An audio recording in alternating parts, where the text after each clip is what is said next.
زمرد پیداوار دی موږ په هغې وطن کې لوږې تېرو. چېرته په سند پنجاب مې ګوره د باجوړ نه غریبۍ ورک کړی یم. لکه دا خبر نه دی چې دا غریبي چې کومه ده په پښتونخوا کې کومه ده دا مین میډ غریبي ده. دا انسانان جوړه کړې غریبي ده. دې طرف یې نه ده دا غریبي.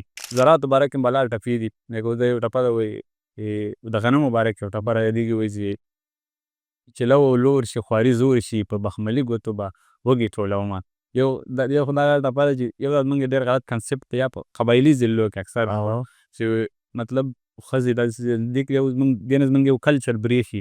بیا بله ټپه ده چې هغې کې تماکو ذکر دی وایي چینم د غره په سر تازه کا ما تماکو د مانیړی راوړي دینه.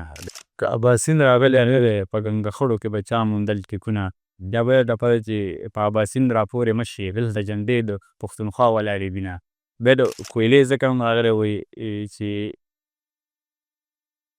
ستا د دې تور تندي نه زار شم د کویلې یاره غاړه بیا راکړه مینه. ستا د دې تور تندي نه زار شم د کویلې یاره غاړه بیا راکړه.